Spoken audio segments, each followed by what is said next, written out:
Last time, we covered what happened during the Saiyan Saga. With everyone being at different levels of strength, the Saiyan Saga went completely differently. Although, it still ended with everyone having to go to Namek. But the crew going to Namek is a little bit bigger and a lot stronger. So how's that going to affect the story once we arrive on Namek? We'll be seeing all that and more in this part 3 of What If Gohan Trained Like Goku. The trip to Namek is going to take a bit of time, but that doesn't really matter. They have a lot to do in the meantime. For Bulma, it's a little bit annoying because she's just stuck on a ship with a bunch of people training. But for everyone else, they're having a ton of fun. Of course, they don't know to really expect a threat right now, but they are a bit concerned. They know nothing about Namek, and they know Vegeta's out there somewhere. He probably has other people in that army he was working with. Plus, since Vegeta's going to return eventually regardless, it's probably best that they spend their time training pretty intensely, because if they ever do encounter Vegeta again, whether that's on Namek or somewhere else, they want to be prepared. Gravity training is really going to help though, and they see significant gains in power. Not only is gravity training itself very helpful, but the fact that they have multiple people training together is great. Dragon Ball's shown that training with a partner is better than just training alone, especially with everyone working off each other mentally as well. When Goku initially got to Namek, he was at around 90,000. That's after the boost in power he got from healing in the Saiyan Saga and then doing all this gravity training. So it's going to be significantly higher than that this time. I think it's fair to say it could be around double that, probably putting him around 200k. For Gohan, we're going to put him at around 150k. Surprisingly catching up to Goku really quickly. For Krillin and Ten, gravity training's a little bit harder, so they're not going to be doing it as intensely as Goku, but they have enough training to put them around 75,000 for their power. I feel like these powers aren't too crazy, and they aren't too conservative either. And with a slightly bigger group this time too, Bulma actually cloned the Dragon Radar. That was what she spent most of her time doing on the ship. She made a second copy of it. This is great. This way they could split up and search for the Dragon Balls. It's going to be a lot quicker that way. So by the time they arrive to Namek, they already know the plan. Goku's going to go with Gohan, and Krillin's going to go with Ten. And they do see Dragon Balls on the radar, so that means there are some here. Great. It seems simple enough. They just need to gather the Dragon Balls and then summon Shenron here, or whatever the dragon here is. And although it does seem straightforward at first, it turns out it's actually not as straightforward as they think. Because pretty much right away, they sense other powers. And they see ships flying in the sky. They're definitely not here alone on Namek.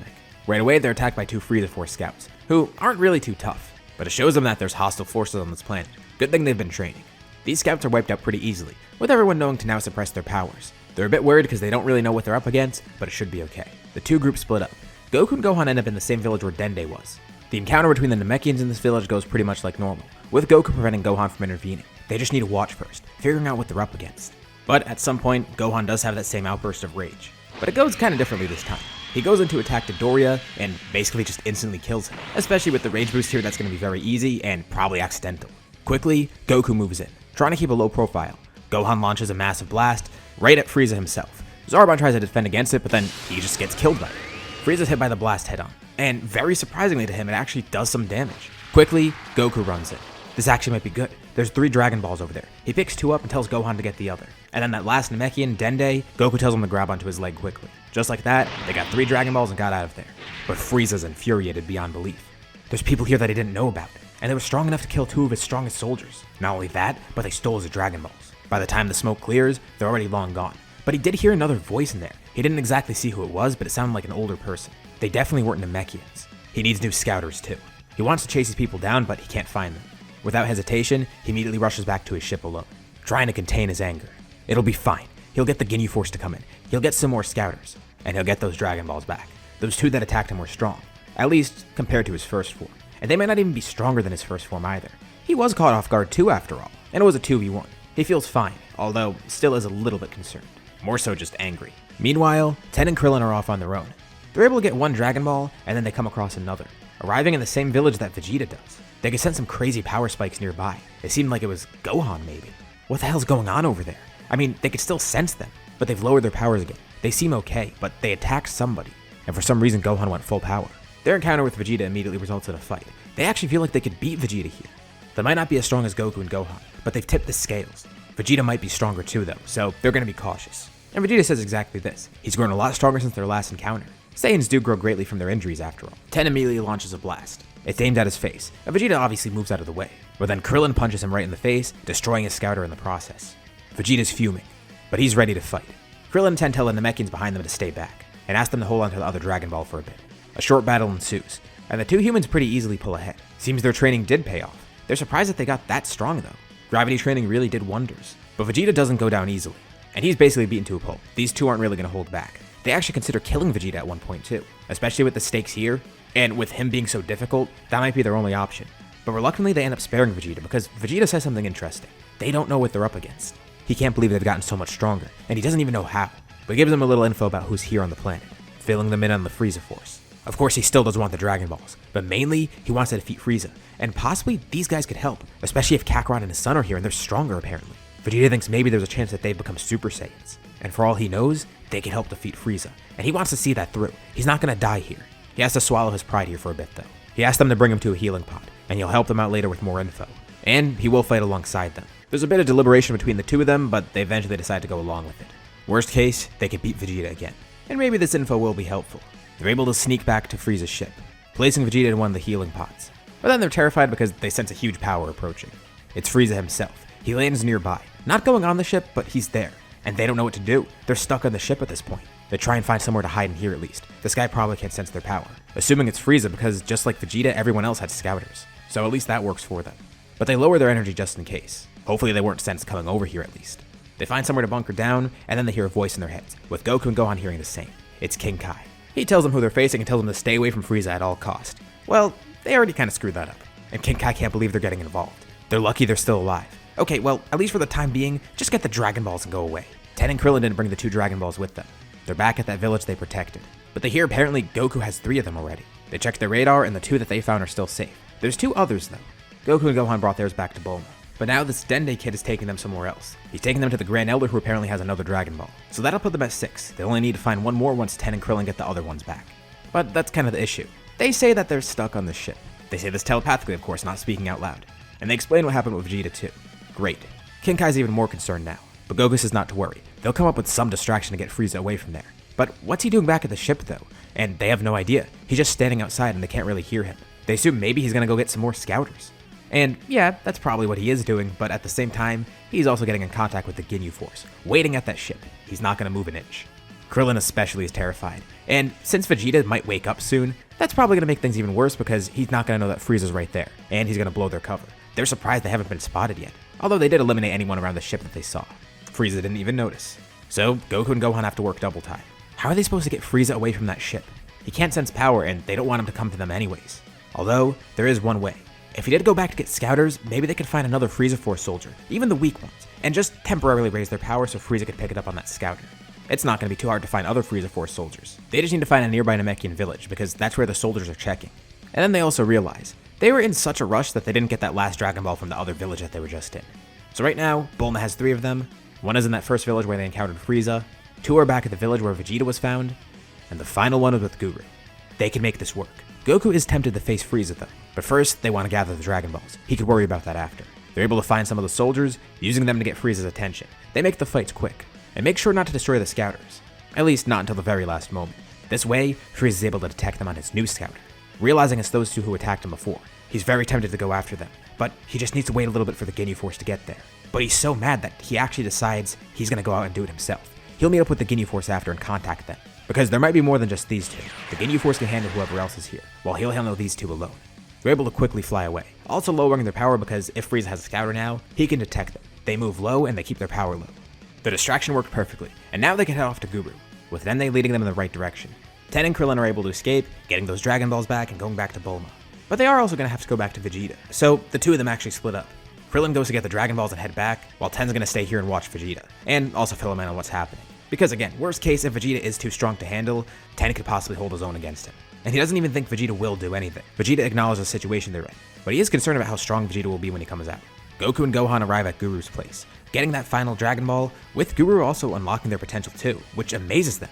Dende's potential also gets unlocked, allowing him to heal people now too. Guru thinks that these 2 could help save his planet, as well as those other 2 that are with him. He says to bring those other Earthlings here too. He'll grant them the same power, or at least grant them the catalyst to unlock that power.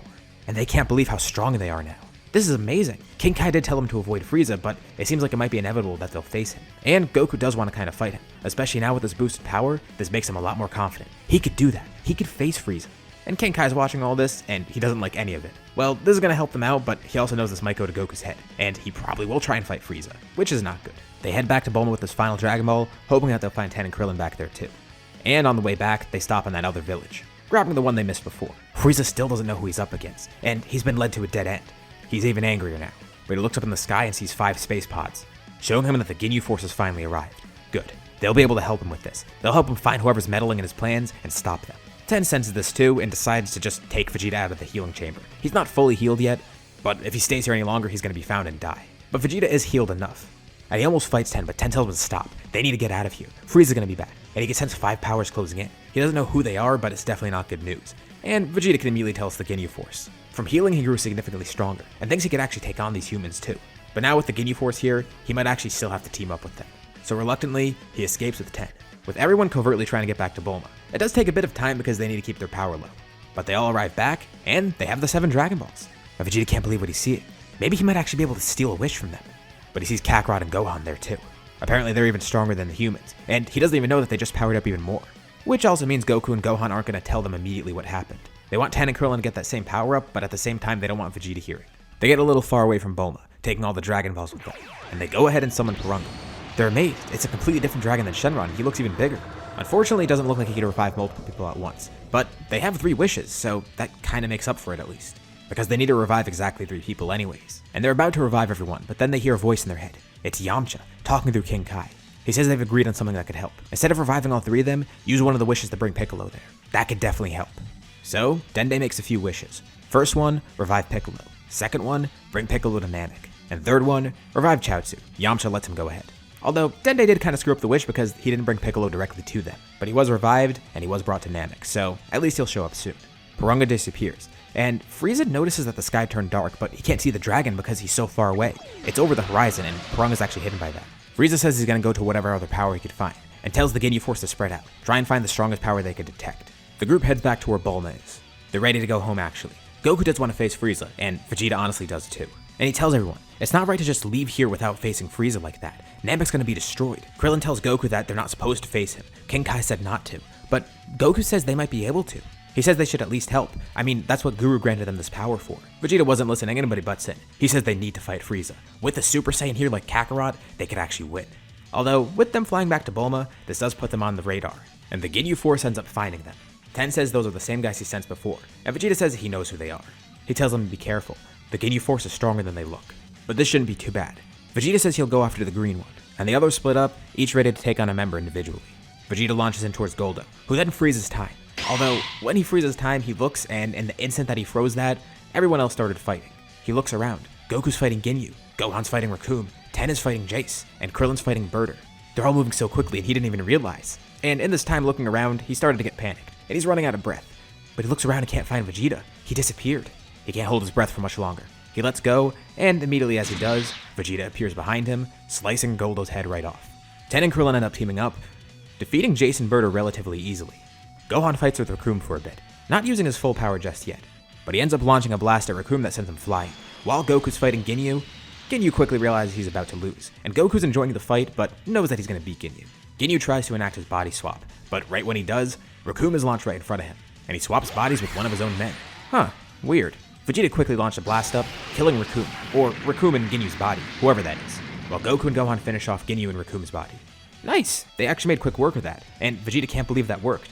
Vegeta did grow a bit stronger, but he's still not on the level of these guys. What the hell happened with them? Especially Kakarot and Gohan. They didn't even seem to be taking this too seriously. And now, they probably shouldn't get back to their ship, because if they do get back to the ship, Frieza might know where they are right now, and he could easily destroy it, and then they'll really have no way back home.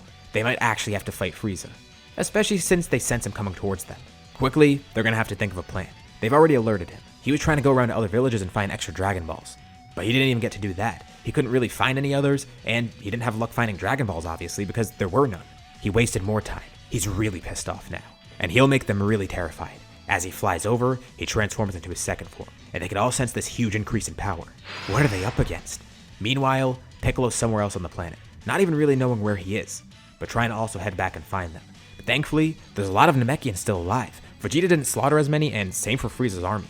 And along the way, Piccolo does meet some Namekian warriors, with another one flying over too, but that other Namekian that just arrived. It's Nail. He was going to meet up with some other Namekians to fuse with them and try and fight Frieza that way. But now this other random Namekian showed up. They don't know who he is, but all the Namekian warriors look at each other. They're thinking the same thing, and Piccolo's confused. What are they thinking of doing? And this is where we'll leave off for now.